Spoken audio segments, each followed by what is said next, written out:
Hi విఎస్, welcome to Hyderabadi రుచులు. మా ఛానల్ సబ్స్క్రైబ్ చేశారా? లేదంటే కింద రెడ్ బటన్ కనిపిస్తుంది కదా, దాన్ని ప్రెస్ చేసి పక్కనున్న బెల్ బటన్ యాక్టివేట్ చేశారంటే మా వీడియోస్ నోటిఫికేషన్ మీకు వస్తుంది. మీరే ముందు చూడొచ్చు. ఈరోజు మనం రైస్ రోటీ తయారు చేయడం చూద్దాం.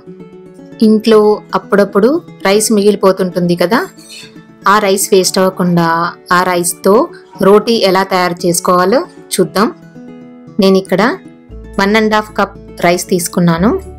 దాన్ని మిక్సీ జార్లో వేసుకుని దాంట్లో 1/2 టీ స్పూన్ సాల్ట్ వేసుకోవాలి. ఇప్పుడు దీన్ని గ్రైండ్ చేసుకుందాము. ఇలా మెత్తగా అయింది కదా. ఇప్పుడు దీంట్లో 1 కప్ బియ్యం పిండి వేసుకోవాలి. బియ్యం పిండి వేసుకుని మొత్తం అంతా బాగా కలిసేటట్టుగా మళ్ళీ ఒకసారి మిక్సీలో తిప్పుకోవాలి. మరీ గట్టిగా అయిందనుకోండి, దాంట్లో ఒక 2 to 3 టీ స్పూన్స్ వాటర్ వేసుకొని తిప్పుకోవాలి. ఇప్పుడు దీన్ని ఒక ప్లేట్లోకి తీసుకోవాలి. చెయ్యి తడి చేసుకుని ఈ పిండి ముద్దని కలుపుకోవాలి.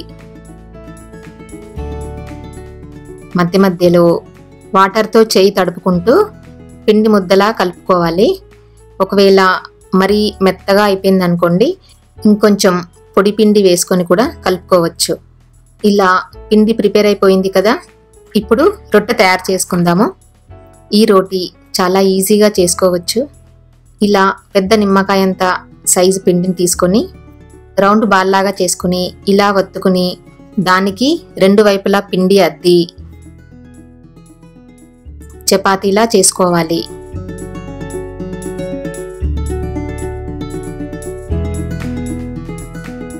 ఇలా మధ్య మధ్యలో కూడా పొడిపిండి చల్లుకుంటూ చపాతీలా చేసుకోవాలి.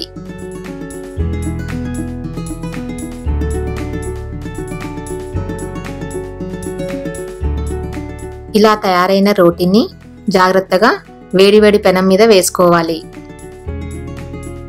ఇలా చిన్న చిన్నగా బబుల్స్ వస్తున్నాయి కదా.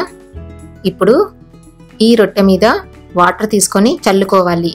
చల్లుకుంటూ ఇలా రాయడం వల్ల మనం రొట్టె చేసుకునేటప్పుడు పొడిపిండి చల్లుకుంటూ చేశాం కదా, ఆ పిండి పొడి పొడిగా కనిపించకుండా రొట్టె బాగా కాలుతుంది.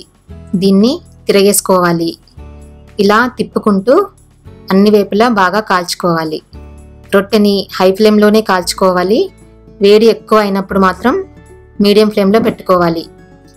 రైస్ రోటీ చాలా టేస్టీగా ఉంటుంది. దీన్ని ఏ కర్రీతోనైనా తినొచ్చు.